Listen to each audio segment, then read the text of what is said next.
Today, we're going to talk about UVB and chameleons. You've heard a lot about UVB, but what exactly is it? Today, I'm going to explain exactly that. White light. Sunlight is made up of all the colors that we can see, but we can only see a very small amount of all the colors that are coming down. On either side of our visual spectrum, the world must be a mind-blowing place. But visual aspects aside, UVB is critical for the health of our chameleons. But like everything in nature, it needs to be in balance. Too little and the chameleons have a slow, painful death from metabolic bone disorder and lack of calcium. Too much, and there's cell damage, skin burns, and skin cancer. And we need to know enough about UVB that we can give them UVB light within the safe and effective range.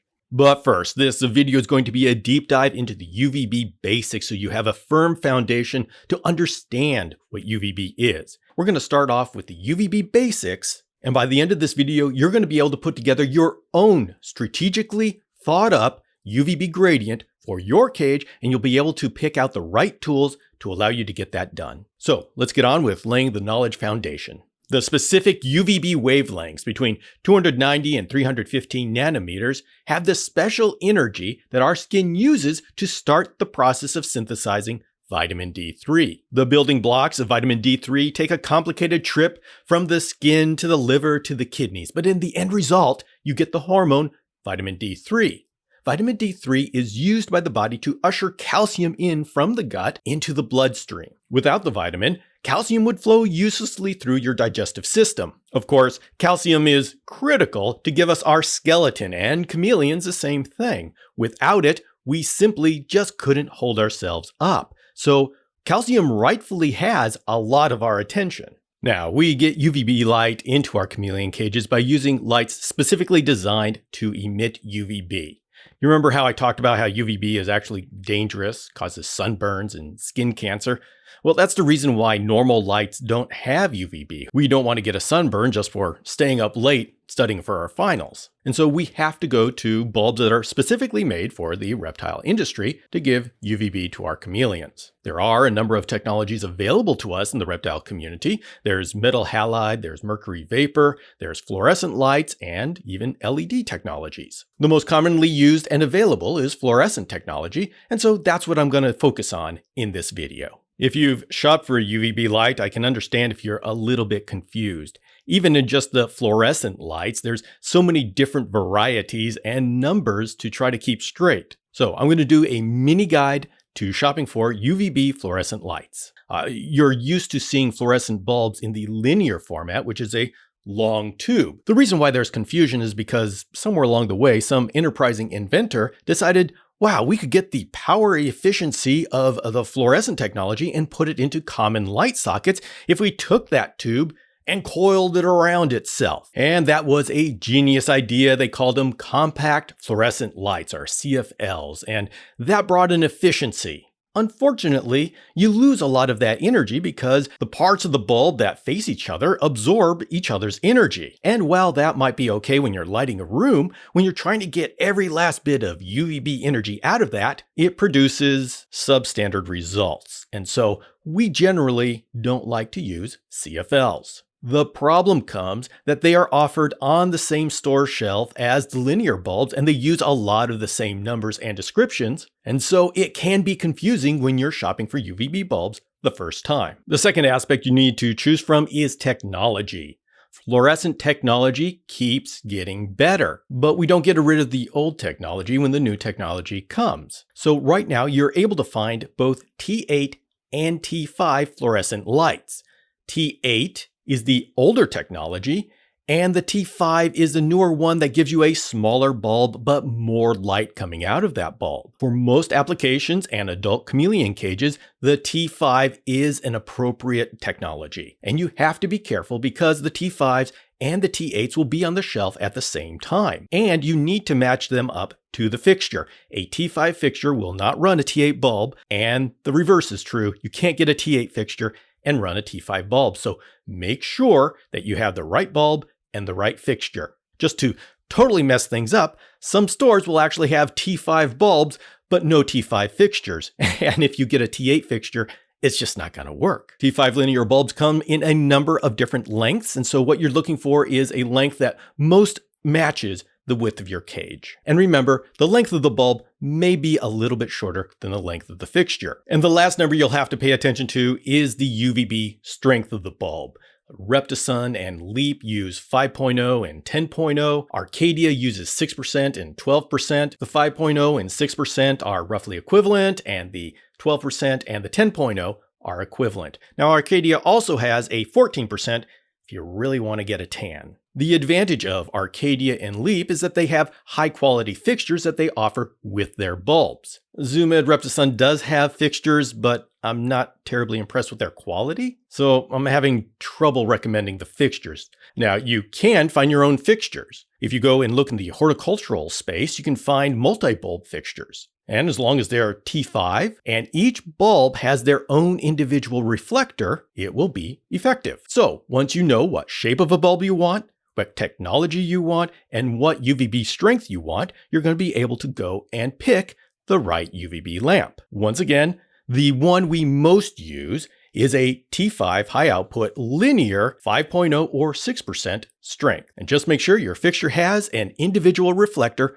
for each bulb. Now, there's a number of things that we need to take into account before we start putting together our UVB strategy. The first is that the screen tops of our cage actually filter out light. The finer the weave, the more light is filtered out. In the standard Dragon Strand, Reptibreeze, Exoterra cages, they're using a screen that allows about 70% of the light energy through, which means we're going to lose about 30% of the light. This is important anytime anybody talks about how far away from the chameleon the bulb should be to get the right UV index. Any numbers that I go over in this video are going to be assuming you have a 70% transmission screen. And as I said, this is what you find on the standard commercially available cages. But if you have a setup where you don't have that screen or the mesh size is different, just know that your distance numbers will have to change as well because the amount of energy coming through the screen has changed. And the second thing to keep in mind is that we will have to control how far away the bulb is from the chameleon to make sure that the UVB is both effective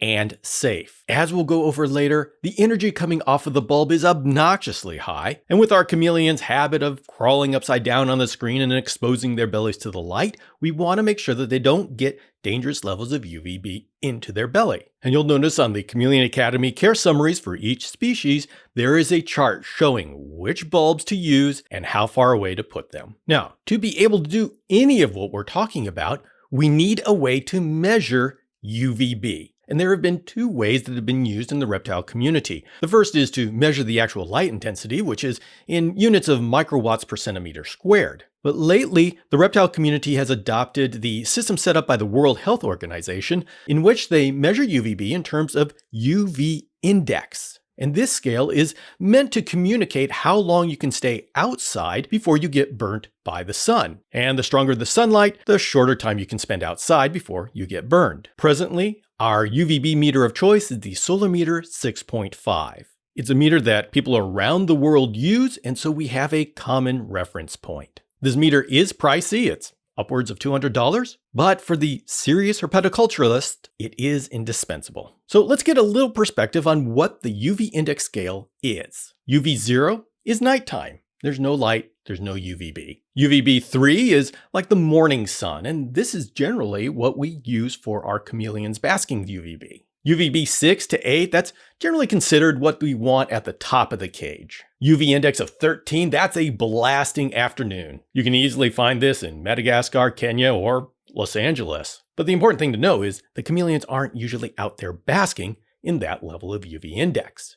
UV index 18 is what you can measure in front of the bulb of a 6% or 5.0, even through screen. So you can see what kind of energies you're dealing with here. UV index 43 is the highest UV index recorded on the Earth's surface, and that's on a volcano in Bolivia. UV index 50 is the kind of energies you're going to be reading off of a 12% or a 10.0 T5 linear bulb, and that's what's going to be going into the belly of any chameleon that's walking upside down on the screen top if your bulb is laying on top of the cage. And then UV index 160 is the highest UV index that I've recorded while testing out all these different bulbs. Ironically, that actually comes off the Exoterra 200 CFL. So be careful when you say that CFLs don't give off UVB. The most common CFL that comes in the Chameleon kit, yes, that's a weak bulb, but there are some mighty strong UVB bulbs that are in the CFL format. The reason we don't use compact fluorescent lights is not because they can't produce the high levels of UVB, it's that they don't do it in a usable gradient, which is a perfect segue to what we're going to talk about next,